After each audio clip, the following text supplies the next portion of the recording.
नमस्कार, हरियाणा न्यूज देख रहे हैं आप और मैं हूं आपके साथ विनय चौधरी। दिन भर आप सैकड़ों खबरें देखते हैं, इनसे रूबरू होते हैं, लेकिन इनमें से कुछ ऐसी खबरें होती हैं जो सुर्खियां बनती हैं दिन भर की, और इन्हीं सुर्खियों वाली खबरों के बारे में विस्तार से बातचीत करेंगे इस खास शो के जरिए जिसका नाम है खबर गरम है।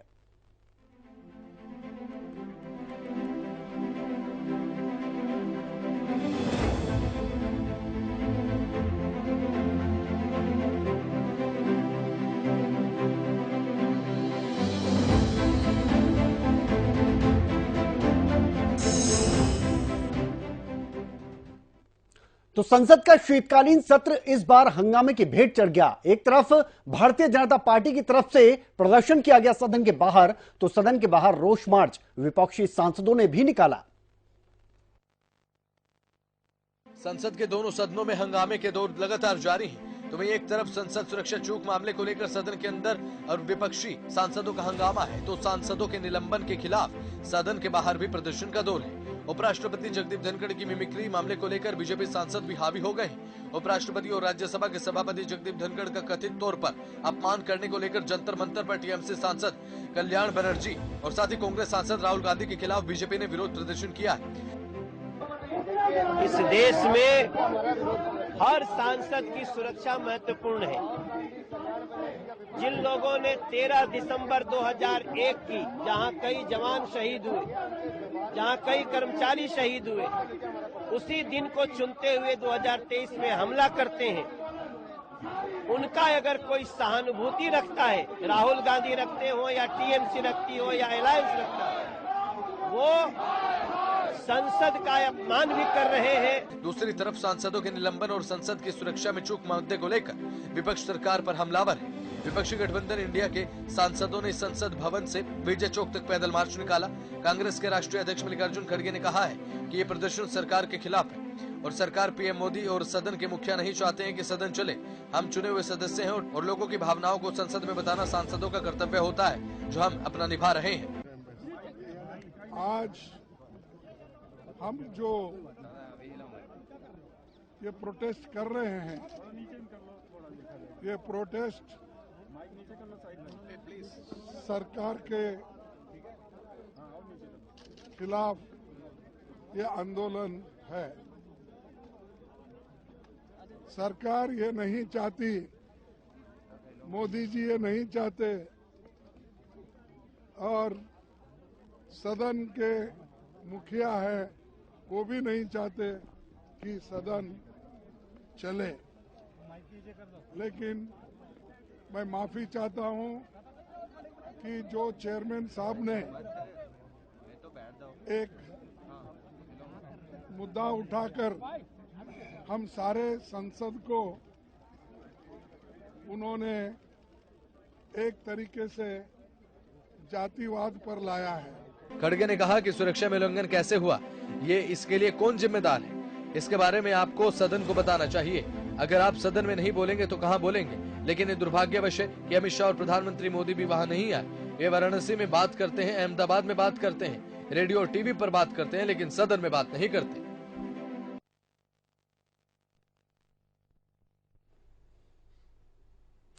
कुल मिलाकर यह सत्र पूरी तरह से हंगामे की भेंट चढ़ गया। 13 दिसंबर को संसद में सुरक्षा की चूक की खबर सामने क्या आई, तब से लगातार हम देख रहे हैं कि यह हंगामे का दौर जारी है। पहले विपक्ष की तरफ से सदन के अंदर और सदन के बाहर हंगामा किया गया, उसके बाद हमने देखा कि उपराष्ट्रपति की मिमिक्री की गई, उसको लेकर हंगामा हुआ, निलंबन का दौर देखने को मिला, और तब से लेकर अब तक यह हंगामे का दौर देखते और बढ़ता चला गया। भले ही शीतकालीन सत्र की अगर बात की जाए तो लोकसभा की कार्रवाई अनिश्चितकाल के लिए स्थगित हो चुकी है, लेकिन यह हंगामा अभी भी सड़क पर देखने को मिल रहा है।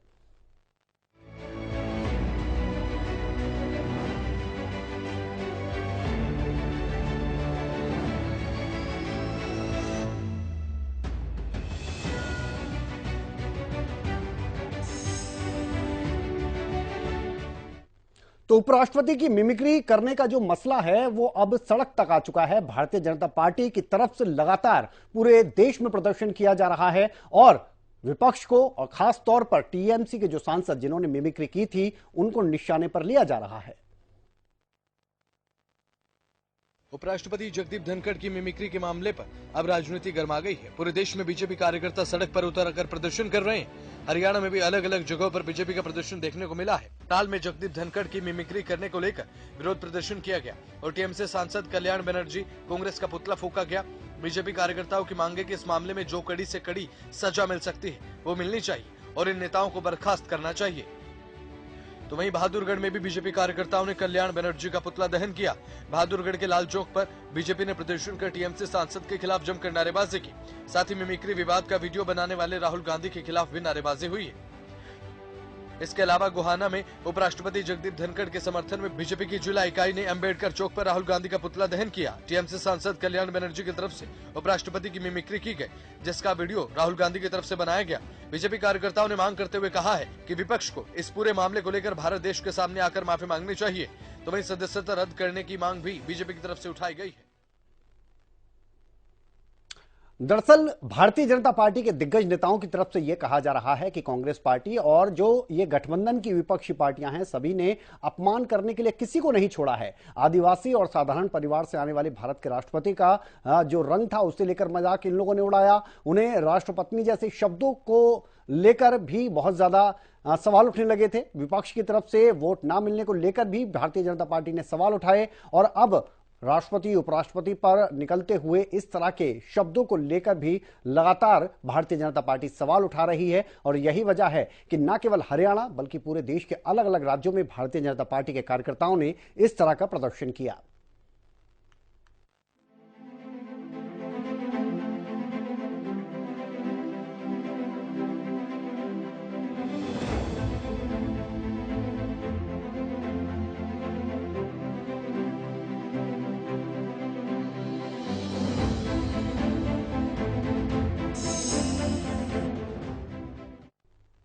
और संसद की सुरक्षा को लेकर बहुत सारे सवाल उठ रहे थे। यह हंगामा देखने को मिल रहा था, लेकिन अब केंद्रीय गृह मंत्रालय की तरफ से एक बड़ा फैसला लिया गया है। संसद की सुरक्षा अब सीआईएसएफ के हाथ में सौंप दी गई है। संसद में हुई सुरक्षा चूक के बाद केंद्रीय गृह मंत्री ने बड़ा फैसला किया है। संसद की सुरक्षा की चूक की जिम्मेदारी अब केंद्रीय औद्योगिक सुरक्षा बल यानी कि सीआईएसएफ को सौंपी गई है। गृह मंत्रालय ने फैसला किया है कि सदन भवन परिसर की व्यापक सुरक्षा की जिम्मेदारी सीआईएसएफ संभालने वाली है। संसद की सुरक्षा चूक मामले को लेकर विपक्ष केंद्र सरकार पर हमलावर है। सीआईएसएफ ने उप महानिरीक्षक अजय कुमार की अध्यक्षता में एक बोर्ड गठित किया जो संसद भवन परिसर का व्यापक एवं सघन सर्वेक्षण करेगा। सीआईएसएफ की सुरक्षा एवं अग्निशमन विंग की नियमित तैनाती की जा सके। सूत्रों के अनुसार गृह मंत्रालय ने सीआईएसएफ के महानिदेशालय को बुधवार को संसद भवन परिसर के व्यापक सर्वेक्षण के निर्देश दिए थे। इस पर सीआईएसएफ महानिदेशालय ने तुरंत ही यह बोर्ड गठित करने की निर्णय को लिया और साथ ही सूत्रों के अनुसार संसद के बजट सत्र के पहले सीआईएसएफ के संसद की सुरक्षा व्यवस्था की कमान संभालने की संभावना है। हालांकि विजिटर्स के लिए पास बनाने का काम संसद का स्टाफ का ही रहेगा। 13 दिसंबर को लोकसभा के सदन में 2 युवाओं दर्शक दीर्घा के अंदर कूद गए थे। इससे संसद भवन परिसर की सुरक्षा व्यवस्था पर एक बड़ा प्रश्न चिन्ह लग गया है और साथ ही इसके बाद सरकार ने संसद की सुरक्षा व्यवस्था की व्यापक समीक्षा करने के बाद यह फैसला लिया है। सीआईएसएफ केंद्रीय सशस्त्र पुलिस बल का एक हिस्सा भी है और न्यूक्लियर और एरोस्पेस डोमेन के एक अंतर्गत आने वाले प्रतिष्ठानों, सिविलियन एयरपोर्ट और दिल्ली मेट्रो की सुरक्षा का काम करती है। और इसके अलावा दिल्ली में कई केंद्रीय मंत्रालयों के भवनों में सुरक्षा की जिम्मेदारी भी सीआईएसएफ के पास है। इस तरह सरकार के पास अब सीआईएसएफ के पास देश की सबसे बड़ी सुरक्षित मानी जाने वाली इमारत की सुरक्षा की जिम्मेदारी भी आ गई है। तो वहीं संसद पर हमले की बरसी के दिन 2 लोग सदन में घुस आए। उन्होंने नारेबाजी की, फिर अपने जूतों में छिपा कर लाए स्मोक बम का इस्तेमाल कर सदन के भीतर इस धुएं को उड़ाया। इस वजह से सदन में पीले रंग का धुआं फैला। जिस वक्त इन लोगों ने ऐसा किया उसी वक्त इनके 2 साथियों ने भी बाहर स्मोक कैंडल जलाए और नारेबाजी की। संसद में घुसपैठ करने वाले इन सभी आरोपियों को मौके से गिरफ्तार किया गया। संसद की सुरक्षा चूक मामले को लेकर आरोपियों की कस्टडी को 15 दिन बढ़ा दिया गया है। दिल्ली पुलिस ने कोर्ट में ही कहा कि 7 दिन में हमने काफी सबूत जुटा लिए। तो संसद की सुरक्षा होती कैसे है इसके बारे में आपको बता देते हैं। इसकी जिम्मेदारी लोकसभा के पास होती है। लोकसभा सुरक्षा की आंतरिक व्यवस्था को संभालती है। दोनों सदनों यानी राज्यसभा और लोकसभा के अपने सुरक्षा कर्मी होते हैं जिन्हें पार्लियामेंट सिक्योरिटी सर्विस के तौर पर जाना जाता है। इस सर्विस का काम कुल मिलाकर पूरी सुरक्षा व्यवस्था को संभालना होता है। यह सर्विस तब ज्यादा एक्टिव होती है जब संसद का सत्र नहीं चल रहा होता है और सदन में आवाजाही बंद होती है। हालांकि जब सत्र का आयोजन होता है और सांसदों का आगमन शुरू होता है तो सिक्योरिटी को और भी ज्यादा बढ़ा दिया जाता है। लेकिन अब इसकी जिम्मेदारी सीआईएसएफ को दे दी गई है। सीआईएसएफ अब इस जिम्मेदारी को निभाते नजर आएगा।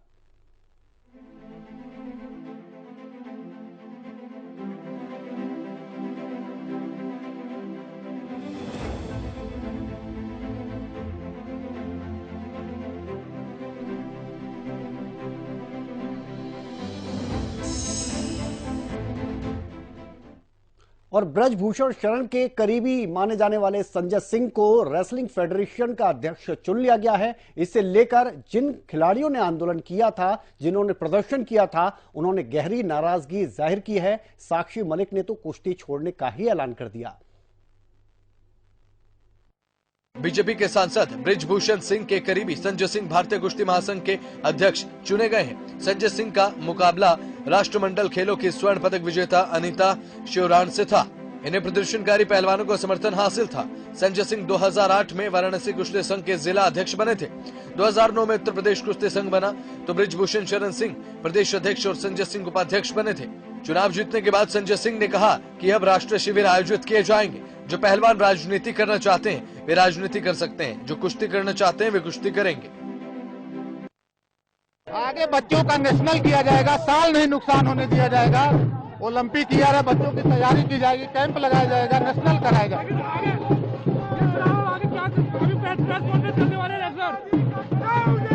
रेसलर जिनको कुश्ती करनी है वो कुश्ती कर रहे हैं, जिनको राजनीति करनी है वो राजनीति करें। राजनीति का जवाब राजनीति के अखाड़े में दिया जाएगा। भारतीय कुश्ती महासंघ के पूर्व अध्यक्ष ब्रजभूषण शरण सिंह पर महिला पहलवानों ने यौन उत्पीड़न का आरोप लगाया था। इसे लेकर काफी विवाद भी खड़ा हुआ। हम नहीं जीत पाए, पर आप लोगों का बहुत बहुत धन्यवाद। और एक बात और कहना चाहूंगी कि लड़ाई लड़ी, पूरे दिल से लड़ी, लेकिन अगर प्रेसिडेंट ब्रजभूषण जैसे आदमी जैसा ही रहता है, उसका बिल्कुल सहयोगी है, उसका बिजनेस पार्टनर है, वो अगर इस फेडरेशन में रहेगा तो मैं अपनी कुश्ती को त्यागती हूँ और मैं आज के बाद कभी भी आपको वहां नहीं दिखूंगा। तो बस सभी देशवासियों को धन्यवाद जिन्होंने आज तक इतना मेरा सपोर्ट किया। ओलंपिक पदक विजेता बजरंग पूनिया और साक्षी मलिक, विश्व चैंपियनशिप की पदक विजेता विनेश फोगाट सहित कई शीर्ष पहलवानों ने ब्रजभूषण शरण सिंह के खिलाफ जंतर मंतर पर धरना प्रदर्शन भी किया था। तो इस चुनाव के बाद आपको बता दें, इन खिलाड़ियों की तरफ से प्रेस कॉन्फ्रेंस की गई। इस प्रेस कॉन्फ्रेंस के जरिए यह बताया गया कि कुश्ती का जो भविष्य है अब अंधकार में नजर आता है। वो चाहते थे कि ब्रजभूषण शरण का कोई करीबी अध्यक्ष ना बने, लेकिन ऐसा हुआ। उनको आश्वासन भी दिया गया था। 11 तारीख की बात है जब आपको बता दें साक्षी मलिक और बजरंग पूनिया ने खेल मंत्री अनुराग ठाकुर से मुलाकात की थी। उनसे कहा था कि कोई भी करीबी जो ब्रजभूषण का होगा उसको अध्यक्ष ना बनाया जाए। यह भी इनकी तरफ से बताया गया कि आश्वासन दिया गया। उसके बावजूद भी ऐसा ही हुआ। WFI में चुनाव की प्रक्रिया जुलाई में ही शुरू हो गई थी, लेकिन कोर्ट में मामला जाने के बाद इसमें देरी हुई। सुप्रीम कोर्ट ने हाल ही में पंजाब एवं हरियाणा का हाईकोर्ट की अगर बात की जाए तो चुनावों पर लगाई गई रोक को खारिज कर दिया था, जिसके बाद यह इलेक्शन का रास्ता साफ हुआ और अब नए अध्यक्ष के तौर पर संजय सिंह सामने आ चुके हैं।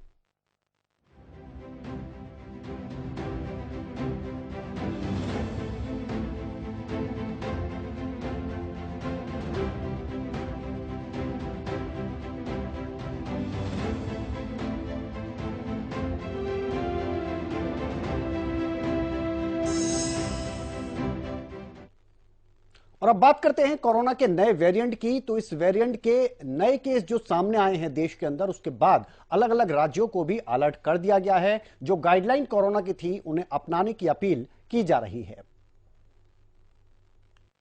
भारत में कोरोना एक बार फिर से टेंशन बना रहा है। 8 महीने बाद कुछ राज्यों में कोरोना मरीजों की संख्या बढ़ने से केंद्र सरकार भी गंभीर हो गई है। विश्व स्वास्थ्य संगठन यानी कि WHO ने भी अलर्ट रहने के लिए कह दिया है।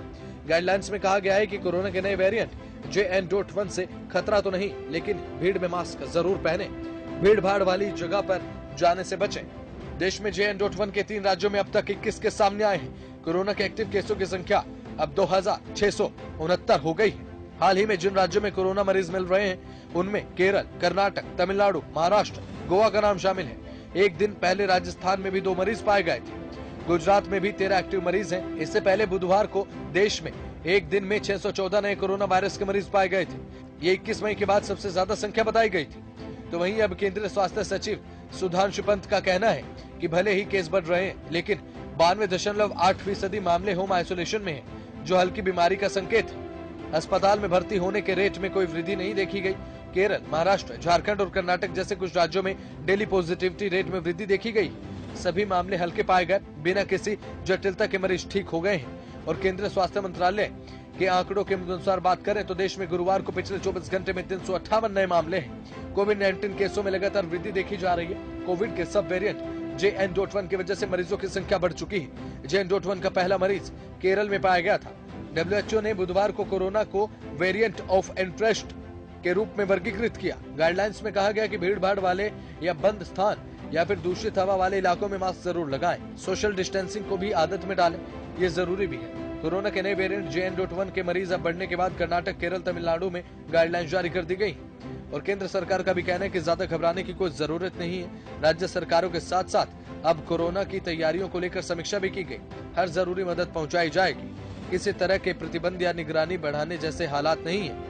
हालांकि केरल, तमिलनाडु से सटे सीमावर्ती जिलों में अब सतर्कता बरतनी चाहिए और साथ ही मरीज जो मिल रहे हैं वहां टेस्टिंग बढ़ाने पर जोर देना चाहिए। पॉजिटिव सैंपल को जीनोम सीक्वेंसिंग के लिए लैब भेजना चाहिए।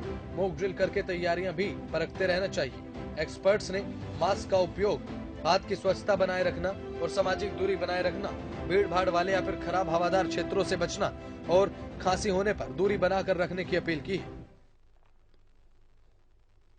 तो कोरोना के JN.1 वेरिएंट का सबसे पहले जुलाई 2023 के अंत में डेनमार्क और इजराइल में पता चला था।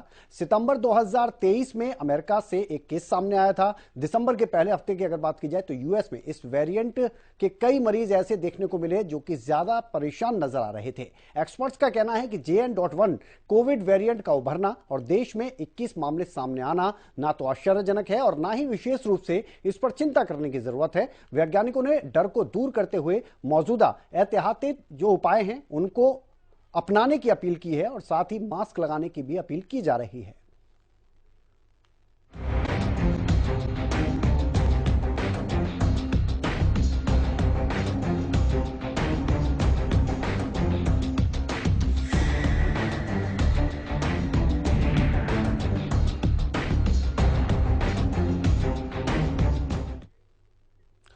और गुरुग्राम पहुंचे मुख्यमंत्री Manohar Lal full action mode में नजर आए। जगह जगह के उन्होंने दौरे किए जहां पर उनको गंदगी दिखाई दी, जिसके बाद उन्होंने कई अधिकारियों को आपको बता दें जुर्माना लगाया है। इसके अलावा सैलरी काटने तक के उनकी तरफ से आदेश दिए गए हैं। यानी कि काफी नाराज मुख्यमंत्री मनोहर लाल नजर आए।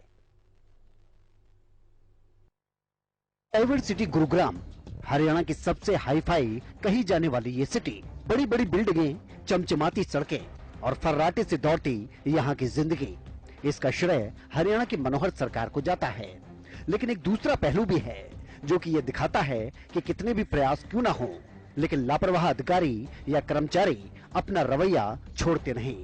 इस ढुलमुल रवैये की गवाही देती हैं ये तस्वीरें, जहाँ जगह जगह सिर्फ गंदगी ही गंदगी है। ऐसे में जब प्रदेश के मुखिया एक बार फिर गुरुग्राम पहुंचे तो सबसे पहले उन्होंने जगह जगह का हाल देखा और गंदगी का यह आलम देखकर मुख्यमंत्री मनोहर लाल भड़क गए। नतीजा, लापरवाह अधिकारी नप गए। कन्हई रोड पर सफाई व्यवस्था देख रही एजेंसी पर 1 लाख का जुर्माना ठोक दिया तो मुख्यमंत्री मनोहर लाल ने सफाई कर्मचारियों के सुपरवाइजर से लेकर जॉइंट कमिश्नर तक को नहीं छोड़ा। इनमें सफाई कर्मचारियों के सुपरवाइजर पर 10 रुपए, फील्ड ऑफिसर अजय कुमार पर 1000 रुपए, एडिशनल सैनिटरी इंस्पेक्टर पर 2000 रुपए, सीनियर सैनिटरी इंस्पेक्टर पर 3000 रुपए और जॉइंट कमिश्नर 5000 रुपए का जुर्माना लगाया। साथ ही अगले 3 दिन में सफाई कर्मचारियों की सैलरी रिलीज करने के भी मुख्यमंत्री मनोहर लाल ने निर्देश दिए। और जहां कूड़े के ढेर जगह जगह पड़े हैं उनकी सफाई होनी चाहिए। 30 नवंबर से और 10 दिसंबर तक पूरे प्रदेश के सभी 88 सिटीज़ उनमें सफाई अभियान चलना चाहिए। और ऐसा नहीं कि अचानक किया है, हमने उसी समय बता दिया था। डिप्टी कमिश्नर के साथ 2 बार हमारी वीडियो कॉन्फ्रेंस हुई थी कि भी किसी भी समय 10 तारीख के बाद कभी भी औचक निरीक्षण हो सकता है। और हमने अपने मंत्रियों के जिम्मे भी लगाया कि किसी भी शहर में जाकर के औचक निरीक्षण करें। गुरुग्राम मैंने अपने जिम्मे लिया था, तो हमारे यहाँ के जो म्यूनसिपल कॉरपोरेशन के लोग हैं, उसमें कमिश्नर हैं, बाकी लोग हैं, अपनी मेहनत करने में कोई कमी इन्होंने छोड़ी नहीं। जो कमियां नहीं रहनी चाहिए थी वो कमियां भी मिली हैं। तो इसलिए सिंबॉलिक तौर पर हमने थोड़ा सा इनको फाइन भी इसलिए लगाया ताकि इनको भी सुधरना चाहिए और उसका मैसेज बाकी जगह भी जाना चाहिए। तो सबसे पहले तो कमिश्नर कॉरपोरेशन MCG 15 दिन की उनकी सैलरी ये उनके ऊपर फाइन किया है, और फिर जॉइंट कमिश्नर उनके ऊपर भी 1 महीना प्लस 5,000 ये उनकी भी सैलरी में से उनके ऊपर जुर्माना लगाया गया है कि आगे उनको सबको ठीक होकर के आगे बढ़ना चाहिए। कुछ जो सफाई कर्मचारियों ने अपने रिक्वायरमेंट बताई कि हमारे यहाँ जो इंस्ट्रूमेंट्स है वो कम है, उसके लिए इमीडिएटली हमको जैसे कुछ चाहिए, हाथ रेडी चाहिए, रिक्शा रेडी चाहिए, टिप्पर चाहिए, तो इसके नाते से हमने CSR के फंड में से, हमारे पास अपना सरकार के पास भी होता है, जो होता तो कंपनियों का है लेकिन सरकार के डिस्पोजल पर रखते हैं कि आपको किसी ठीक जगह पर इसको खर्च करना तो कर सकते हैं। उसमें से 1 करोड़ रुपया इनके लिए मंजूर किया है, जिसमें 200 हाथ रेडी, 150 रिक्शा रेडी और 10 टिप्पर ये इमीडिएटली और उस CSR में से जो भी कोई फॉर्मेलिटी पूरी करके और तुरंत खरीदेंगे और बहुत जल्दी खरीद करके और ये सफाई के काम में लगा दिया जाएगा। इससे अधिक आवश्यकता यदि होगी तो कॉरपोरेशन अलग से उसका टेंडर करके और उनको छूट दी है कि कोई भी कमी खास करके जो इम्प्लीमेंट्स हैं उनकी नहीं रहनी चाहिए। सफाई व्यवस्था को लेकर ही नहीं, ईमानदारी से काम न करने वालों को लेकर मुख्यमंत्री मनोहर लाल सख्त नजर आए। बिजली विभाग के 2 अधिकारियों पर भी तुरंत एक्शन लिया। सब डिवीजन 1 एरिया रोहतक के तत्कालीन कार्यकारी अभियंता और तत्कालीन सब डिवीजन अधिकारी को निलंबित कर दिया गया। यानी लापरवाह अधिकारी और कर्मचारियों को एक कड़ा सबक देने का काम मुख्यमंत्री मनोहर लाल ने इस दौरे के जरिए किया। गुलशन ग्रोवर, गुरुग्राम, हरियाणा न्यूज।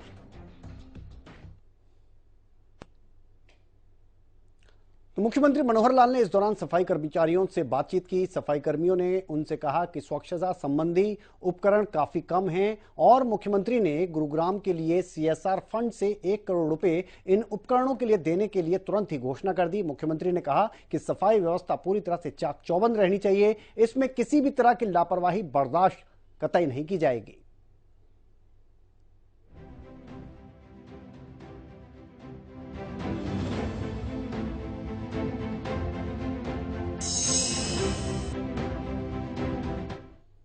और फरीदाबाद में गौ तस्करों और गौ रक्षकों के बीच मुठभेड़ देखने को मिली। गौ तस्करों का पीछा कर रहे ये तमाम जो गौ रक्षक थे, इनके ऊपर फायरिंग भी की गई, पथराव भी किया गया। पुलिस ने गौ रक्षकों का साथ दिया लेकिन गौ तस्कर भागने में कामयाब रहे। हरियाणा के फरीदाबाद में सोहना रोड पर धौज के पास गौ रक्षकों की टीम सूचना के आधार पर गौ तस्करों को पकड़ने के लिए गश्त पर थी। गौ रक्षकों ने बताया कि जिस गाड़ी की उन्हें तलाश थी वो गाड़ी तो नजर नहीं आई, लेकिन एक दूसरे नंबर की महिंद्रा पिकअप जैसे ही उनके पास आई तो उसमें सवार कुछ गौ तस्करों ने उनकी गाड़ी को देखते हुए उन पर पथराव शुरू कर दिया, जिसके बाद उन्होंने तुरंत इसकी सूचना धौज थाना पुलिस को दी। सूचना मिलने के बाद पुलिस तुरंत ही मौके पर पहुंची। गौरक्षकों ने बताया कि वो अपने साथियों के साथ और पुलिस अपनी गाड़ी के जरिए गौ तस्करों का पीछा कर रही थी। इसी दौरान पुलिस ने सोहना रोड पर 2 और गाड़ियों को घूमते हुए देखा। ऐसे में पुलिस ने दोनों तरफ से अपने नाके लगा दिए। पुलिस के नाके देखकर गौ तस्करों ने आलमपुर गांव की ओर अपनी गाड़ी को भगा दिया, लेकिन पीछा करने के दौरान गौ तस्करों ने उनके ऊपर कई राउंड फायरिंग भी की, बल्कि पथराव भी किया। बावजूद इसके गौरक्षकों ने गौ तस्करों का पीछा नहीं छोड़ा। हालांकि कड़ी मशक्कत के बाद गाड़ी को पुलिस ने अपने कब्जे में ले लिया, लेकिन गौ तस्कर भागने में कामयाब रहे। दूसरा क्या मिले जी, हम तो किसी और गाड़ी के चक्कर में थे। अच्छा, ये तो अचानक आ गई, हमने एक दो पीछे देखा इसमें, तो इन्होंने छूटते ही पथराव करना शुरू कर दिया। अच्छा, पथराव शुरू कर दिया। जैसे इन्होंने फायरिंग करी तो तुरंत हमने पुलिस को कॉल कर दी। अच्छा, पुलिस ने आगे नाका लगा दिया। इनको समझ गए, इन्होंने अंदर वाले अच्छा गाँव में ले लिए जो है गाड़ी, अंदर रास्तों में घुमाते रहे। फिर उसके बाद ये जैसे मेन रोड पे पहुंचे, फिर उधर दोनों तरफ नाके लग गए, बीच में गाड़ी फंस गई। अच्छा, फिर इसकी हमारे आमने सामने होगी गाड़ी, फिर टक्कर मारती हुई आलमपुर में घुस गई। अच्छा, आलमपुर में फिर हमने कंट्रोल कर लिया। कब्जे में ली गई गाड़ी के अंदर से 6 जिंदा गाय मिली हैं। सभी गायों को गौशालाओं में छोड़ा गया और पुलिस अपनी तरफ से आगे की कार्रवाई कर रही है। तो हरियाणा के अलग अलग हिस्सों से इस तरह की खबरें लगातार सामने आती रहती हैं। खासतौर पर गुरुग्राम और फरीदाबाद के अलावा नूंह की अगर आप बात करेंगे तो गौ तस्करों के साथ गौरक्षकों के भिड़ंत की ये खबरें कुछ ज्यादा ही आती हैं। इसकी वजह है कि दोनों ही जिले की जो सीमा है वो अन्य राज्य से मिलती है और इस वजह से गौ तस्कर तस्करी में ज्यादा लगे रहते हैं और इसी वजह से गौरक्षकों को भी ज्यादा एक्टिव होना पड़ रहा है।